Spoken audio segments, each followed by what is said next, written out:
బేసిక్‌గా చంద్రబాబు నాయుడు గారు అంటేనే మీడియా మేనేజ్‌మెంటు అని చెప్పి చాలామందికి తెలుసు.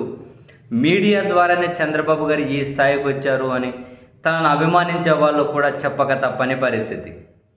సో, తాను అధికారంలో ఉన్నప్పుడు మీడియాను బాగా పోషిస్తారు అని. తనను తాను ప్రమోట్ చేసుకోవడం, తన ప్రత్యర్థులను తీవ్రంగా ద్వేషించి, దూషించి వాళ్ళ క్యారెక్టర్‌ని అసాసినేట్ చేయడం. వాళ్ళని వాళ్ళు ప్రమోట్ చేసుకునే కంటే కూడా వాళ్ళ ప్రత్యర్థులను ఏ విధంగా బద్నాం చేయాలనే దాని మీద ఆ మీడియా ఎక్కువ కేంద్రీకృతం అవుతూ ఉంటుంది. అంటే ఇప్పుడు సోషల్ మీడియా యాక్టివ్ అయిన తర్వాత సోషల్ మీడియా మీద కూడా విపరీతంగా ఖర్చు పెడుతూ ఉన్నాయి అన్ని రాజకీయ పార్టీలు అన్నది ఓపెన్ సీక్రెటే. అధికారంలో ఉన్న వాళ్ళు కనీ విని ఎరుగని రీతిలో ఖర్చు పెడతారు అన్నది కూడా ఓపెన్ సీక్రెటే. ఈ క్రమంలో తాజాగా బయటకు వచ్చినటువంటి ఒక విషయం, ఆంధ్రప్రదేశ్లో జరుగుతున్న చర్చ ఈవెన్ ప్రధాన మీడియాలో కూడా ప్రసారం అవుతూ ఉన్నాయి. సోషల్ మీడియాలో ప్రచారానికి 40 కోట్ల రూపాయలు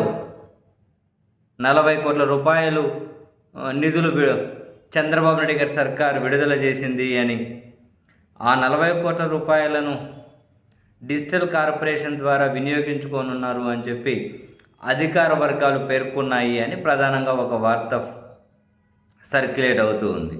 సోషల్ మీడియా ప్రచారం కోసం 40 కోట్ల రూపాయలు ఇప్పుడు విడుదల చేశారు అని.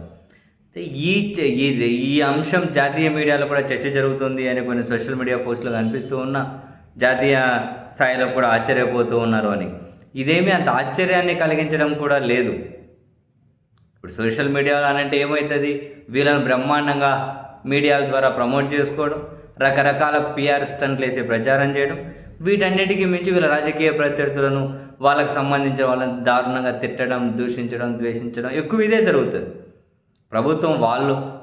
ప్రభుత్వ కార్యక్రమాలు ఏవైతే ఉంటాయో వాటిని బ్రహ్మాండమైన ఫ్రంట్ పేజ్ అడ్వర్టైజ్మెంట్ రూపంలో కూడా కావాల్సిన వాళ్ళకి కుప్పలు అప్పచెబుతారు. జరిగేది ఇదే. కానీ అధికారంలో ఉన్న వాళ్ళకి ఏంటి అంటే వాళ్ళ సొంత డబ్బులు, సొంత రాజకీయ పార్టీ డబ్బులు కాకుండా ప్రజల డబ్బు ఖర్చు పెట్టచ్చు. అండ్ చంద్రబాబు నాయుడు గారు లాంటి వాళ్ళు అయితే ఇటువంటివి ఇంకా బ్రహ్మాండంగా ఎట్లా ఎగ్జిక్యూట్ చేయాలో ఆ సార్ ఖచ్చితంగా తెలుసు. సోషల్ మీడియాలో వేరే వాళ్ళని తిడుతూనే, వేరే వాళ్ళని దూషిస్తూనే వాళ్ళకు కావాల్సిన వాళ్లకు ఎంకరేజ్మెంట్స్ ఇచ్చే క్రమంలో చాలా బెనిఫిట్స్ కల్పిస్తూ ఉంటారు. సరే, కరెక్టా తప్పా అనే చర్చలోకి నేను వెళ్ళడం లేదు, కానీ బట్ ఒక పక్క పొదుపు మంత్రాలని వెహికల్ తగ్గించుకుంటున్నామని, కాన్వాయ్ వెహికల్ తగ్గించుకుంటున్నామని, సైకిల్ మీద తిరుగుతూ ఉన్నామని రకరకాల పిఆర్ స్టంట్లు వేసిన వాళ్ళు ఇటువంటివి ఎలా సమర్థించుకోగలుగుతారు అనేది ప్రధానమైనటువంటి ప్రశ్న.